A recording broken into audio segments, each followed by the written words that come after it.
बात है कि हमारे प्रधानमंत्री जो हमारे महामहिम इतनी बड़ी अच्छी और इतनी बड़ी पोजीशन पे है, उनको एक कानो-खान खबर तक नहीं है कि मणिपुर जल रहा ही नहीं है, बल्कि इस कगार पर है कि वहाँ के लोग, वहाँ की 9 साल की बच्चियाँ तक, इतने छोटे से लेके बड़े उम्र के बच्चे तक, उन्होंने बहुत सारे सोशल मीडिया पे अपने वीडियोस अपलोड किए हैं, अपनी फ़ोटोज़ डाली हैं, अपना जो प्रताड़ना है, अपना जो दुख है, जो पर्सनल लेवल पे उन्होंने अपना जो दुख सहन किया है, जो झेल रहे हैं, उन्होंने बयान भी किया है। उसके बावजूद हमारे प्रधानमंत्री की कानों में एक जूं तक नहीं रहेगा। ये बहुत ही आश्चर्यजनक बात है।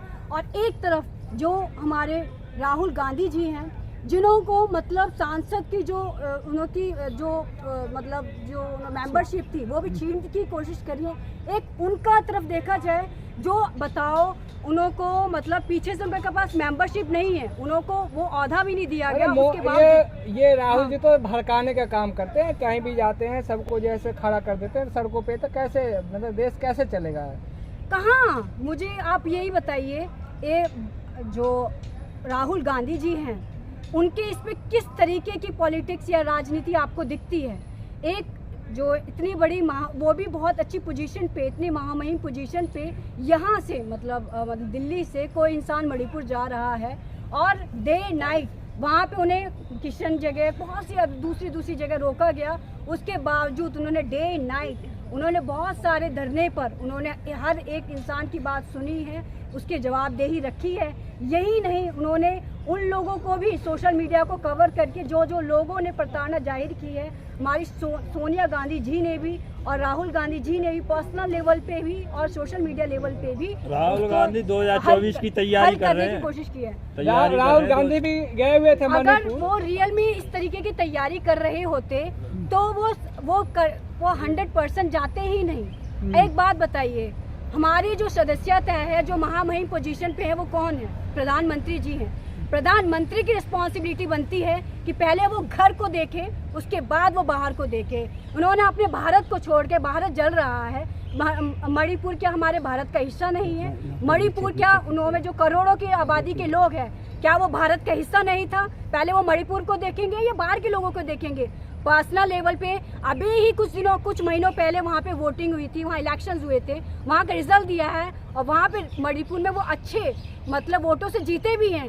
क्या इन्होंने थोड़ा सा भी उन्होंने इमोशंस को देखा नहीं? उनको एक जवाबदेही बनती है कि जब मणिपुर के लोगों उन्होंने इतना प्यार दिया है एक इलेक्शन के रिजल्ट के तौर पे, क्या उनका जवाबदेही नहीं बनती? बीजेपी नेताओं के भी तो घर जल रहे हैं उसमें। बीजेपी नेताओं के घर जल रहे हैं तो उनको घर बनाने की जवाबदेही भी बनती है। आप बताइए, प्रधानमंत्री की सबसे बड़ी बनती है। यहाँ पर होम मिनिस्टर जी ने जवाब दिया ही है, अमित शाह जी ने जवाब दिया, अमित शाह ने जवाब दिया है। लेकिन एक ऑफिशियल नोट पे देखा जाए, महामहिम पोजीशन पे प्रधानमंत्री है। प्रधानमंत्री में अगर जब वोटिंग का केस होता है तो वो जरूर जाते हैं मणिपुर। उन्हें जब वोट चाहिए होता है, क्यों जा रही है मणिपुर? उन्हें वोट चाहिए होते हैं, क्यों नहीं जा रहे हैं? जब वो जल रहा है, जनता की दुख देखने के लिए जा रहे हैं, और क्या जाएंगे? कब जा रहे हैं? अभी तक नहीं पहुंचे हैं वहाँ पे। एक 9 साल की लड़की है, गृहमंत्री उसने एक पोएम डाली हुई है। उसने एक 9 साल की लड़की कितने साल की होती है? अमित शाह जी होकर आए हैं अभी वहाँ। कौन? अमित शाह जी, गृह मंत्री जी। गृह मंत्री होके आए हैं तो उनके क्यों नहीं पीस मिल रही है? वो अभी भी क्यों रो रहे हैं? मणिपुर है वहाँ पर, मणिपुर की हर जगह, हर गली और नुक्कड़, और आप सोशल मीडिया पे देखिए किस तरीके की रोरान पड़ी है। हर कोई रो रहा है, छोटा बच्चा तक बोल रहा है, भैया अगर हमें कुछ पता नहीं है तो भैया एक फोन तो जानते हैं, फोन के क्लिक करके वीडियो डाल दें हम, ताकि हमें तो पता चले। ये तो विपक्षियों द्वारा सोशल मीडिया पे अफवाहें फैलाया गया है। कौन सा विपक्षी? आपको क्या लगता है, क्या मणिपुर लाखों की आबादी है? मणिपुर करोड़ों की आबादी। आपको क्या लगता है कि यहाँ पे कोई पॉलिटिक्स खेलेगा? पॉलिटिक्स चल रहा है, पॉलिटिक्स हो रहा है। आप हमारी जगह क्या, मैं राहुल गांधी के बदले आपको यही बोलती हूँ, अगर आप करोड़ों लोगों को अपनी आंखों के सामने जो आपका एक ऑर्गेनाइज, आप वहाँ पे रेस्ट हो जाते, रेस्टफुल रहते, आप नहीं रहते। आप एक नॉर्मल इंसान भी होते, आप जरूर अपने फ्लाइट बुक करा के जाते, चाहे आपको कोई कितना भी रोकता। क्यों रोकते? ये वो लोग थे जिन्होंने आपको कुछ महीनों पहले वोट दे के आपको लिया है। वोट में इन्होंने आपको बोला है हम आपको ही रखना चाहते हैं। अगर वो रियल में उन्होंने वोट दिया होता, मान लो मणिपुर को लोगों ने अगर रियल में वोट दिया है और इन्होंने उसको स्वीकार किया है, तो रियल में तो दोनों तरफ एक 1-to-1 रिलेशनशिप होनी चाहिए। यहाँ लग रहा है मणिपुर ने वोट दिया ही नहीं है, ऐसा लग रहा है जनता ने वोट दिया ही नहीं है, और ऐसा लग रहा है कि प्रधानमंत्री ने वोट लिया ही नहीं है, ऐसा लग रहा है कि ईवीएम में कोई धांधली की गई है। क्योंकि अगर ऐसा रियल में होता, ना यहाँ पे मणिपुर जल रहा होता और ना ही यहाँ पे कोई प्रधानमंत्री इतना एंटरटेनिंग मोड पे होते। बोलिए, क्या आपको लगता नहीं है? आपने मेरे से वोट लिया, मैंने आपको वोट दिया, आप खुशी खुशी वोट ले रहे हैं, आप खुशी खुशी मेरी परेशानी सोल्यूशन निकालेंगे। यहाँ तो लग रहा है भैया एक वोट दे रहा है, एक वोट ले रहा है, ना वोट देने वाला खुश है ना वोट लेने वाला खुश है। ये कैसा मणिपुर में इन्होंने संसार बनाया जिसमें ना लेने वाला खुश है ना देने वाला खुश है। इंसान बिल्कुल अनऑर्गेनाइज वे में भारत चल रहा है। आपको नहीं लगता क्या ये एक हमारा जो इतना डेमोक्रेटिक जो कंट्री है, हमारे पूरे भारत पूरे वर्ल्ड पे फेमस है, 140 करोड़ लोग रहते हैं यहाँ पे, 140 बहुत बड़ी बात है। कोई हमारा बता दो कोई देश इतना बड़ा हो 140 करोड़ का, 140 करोड़ में एक इतना बुद्धिमान इंसान नहीं मिला जो एक पूरे भारत को ढंग से संभाल सके। बताइए आप। अरे देश तो संभला हुआ है, बस अब विपक्षियों के द्वारा भड़काया जाता है बार बार छोटी छोटी बातों को लेकर। छोटी छोटी बात आपको लगता है विपक्षी वाले दल इतनी बड़ी मतलब जो सरकार है इतने बड़े 140 करोड़ लोगों को भड़का सकते हैं? आपको लगता है ये 140 करोड़ जो 140 करोड़ मैं आपको बताती हूँ, अभी देश 140 करोड़ में से 60-70 लाख तो यहाँ पे सरकारी जॉब्स मिलती हैं, 60-70 लाख सरकारी जॉब्स मिलती हैं। 140 में से 129 करोड़ तो वही भैया ये बेचारे गरीबी लाइन में जा रहे हैं, मिडिल क्लास फैमिली में बैठे हैं। कहाँ से बताओ? सबको तो गैस सिलेंडर मिला, अब क्या चाहिए? राशन मिल रहा है, गैस सिलेंडर मिला फ्री में, क्या चीज? गैस सिलेंडर मिल रहा है, राशन मिल रहा है, और क्या चाहिए? कहाँ मिल रहा है? मुझे तो ये समझ में नहीं आ रहा। वही मिल रहा है जहाँ पे इन्हें वोटिंग चाहिए और दिखाना है। यहाँ पे तो मुझे सबसे ज्यादा ईवीएम की धांधली ही लग रही है। बोलो भैया, जो इंसान एक इलेक्शन दे रहा है वो वोट दे रहा है ना वो खुश है, जो वोट ले रहा है ना वो खुश है। प्रधानमंत्री अगर वोट लेने में अगर इतने ही खुश होते वो मणिपुर में जरूर जाते, उन्हें दुख दर्द जरूर सुनते। तो फिर जीत कैसे? पूरा अप्लाई करना ही चाहिए इन्हों को। जरा एक हमारा जो बहुत सालों 100 साल पुराना हमारा अगर ये बैलेट वाला जो सिस्टम है ये अब यूएसए में भी आ चुका है, यूएसए में भी ये बात मानी गई है, फ्रांस में भी मानी गई है। ईवीएम वर्कआउट नहीं करता है। यहाँ पे बहुत ही ज्यादा जो प्रशासन की हायर प्रोफाइल लेवल होती है, हायर लेवल के लोग होते हैं, कहीं ना कहीं कुछ ना कुछ धांधली की जाती है। इसी वजह से बैलेट का जो एक पुराना जो सालों साल पुराना है उसको फिर दोबारा से इन्होंने रीस्टार्ट कर दिया है। आप बोल रहे हो या आपका जो लिफाफे के अंदर आता है वो बोल रहा है? ये मेरे लिफाफे के अंदर नहीं है, लिफाफे की एनर्जी है। जी नहीं, बिल्कुल ही लिफाफे की नहीं है। मैंने तो अभी आपको ही भाजपा के विकास कार्य दिखाई क्यों नहीं देते? क्या चीज? मोदी जी के जो विकास कार्य हैं वो क्यों नहीं दिखाई देते आपको? कौन सा विकास कार्य? आपको ये नहीं दिखता? विकास कार्य नहीं होता कुछ, एक होता है इनफ्लो, एक होता है आउटफ्लो। आपको एक पॉलिसी मेंटेन करनी होती है, आपको एक रिस्पॉन्सिबिलिटी दी गई है, आपको इस तरीके की आपको प्रोटोकॉल, ऐसी पॉलिसी, ऐसी आपको नीतियां बनानी है भारत में जो आपको इनफ्लो आउटफ्लो को बैलेंस करे। ठीक है, इसमें आपने जो बोला विकास, इसका मतलब विकास के डंके बज रहे हैं विदेशों में मोदी के भी। तो इसमें विकास निजीकरण हो चुका है, प्राइवेटाइजेशन हो रहा है, आपको पता है।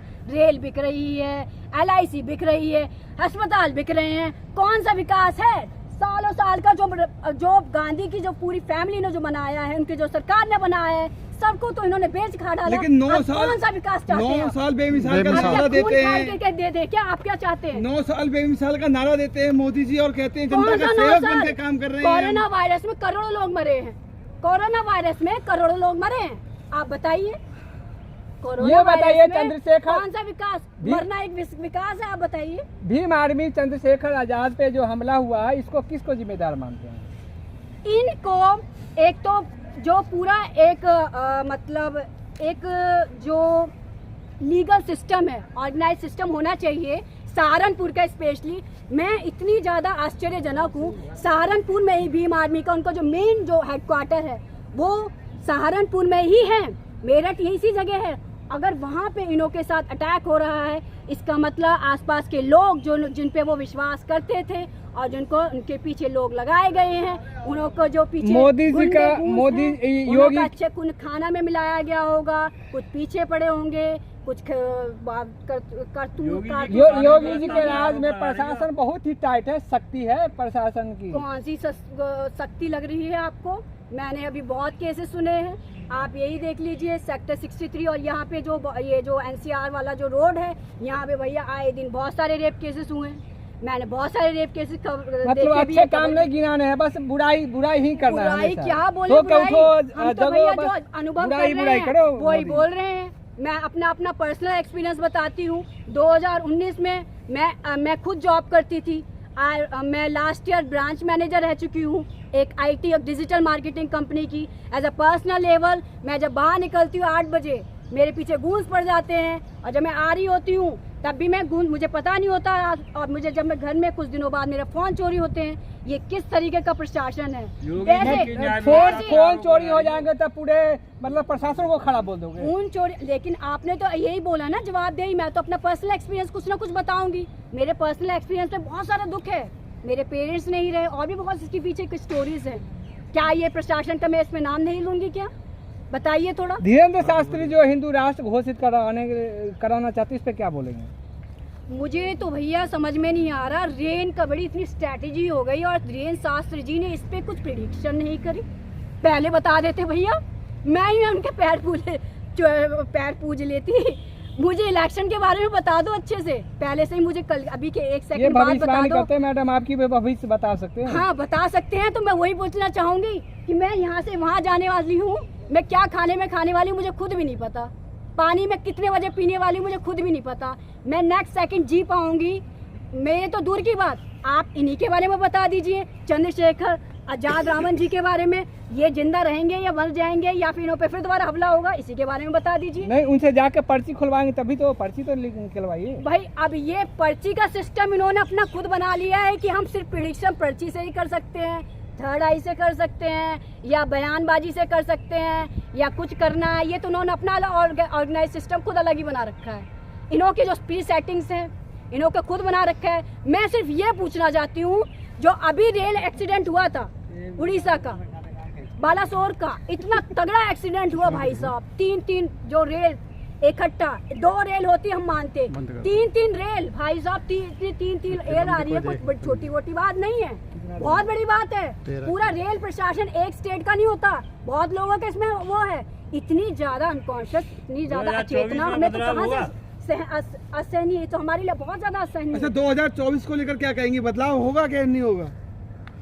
2024 नहीं तो कौन होगा? मैं आपसे पूछना चाहती हूँ, 140 करोड़ में से आप 10 लोग, आप भी हैं, मैं भी हूँ, 140 करोड़ में से हम लोग हैं। हम लोगों की कलेक्टिव चेतना ही बताएगी, मोदी नहीं तो कौन? एक सामूहिक चेतना ही बताएगी कि हमें क्या करना है। विकल्प कि क्या हमें है? विकल्प बैलेट बताइए, पेपर लाना विकल्प। है, EVM लाना है, राहुल गांधी लाने हैं, या मैडम लाने हैं। मोदी नहीं तो कौन? राहुल गांधी तो पप्पू है।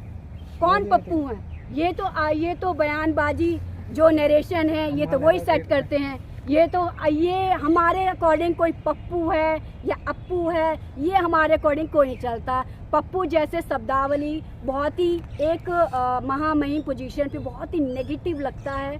एक जरा से अगर राहुल गांधी जी अगर कुछ बयान कर देते हैं, उन्हों की सदस्यता छीन ली जाती है। यहाँ पे कोई पप्पू बोल रहा है, कोई अप्पू बोल रहा है, मुझे तो इसी पर इतना सरप्राइज है। इस पे कोई क्यों नहीं एक्शन लिया जाता? ये एक इतनी महामहिम पोजीशन पे थे, लोग सामने ही बोल देते पप्पू अप्पू, पता नहीं क्या क्या, मतलब सामने। आप उनकी मतलब भारत जोड़ो यात्रा देखिएगा, उसमें किस तरीके से लोग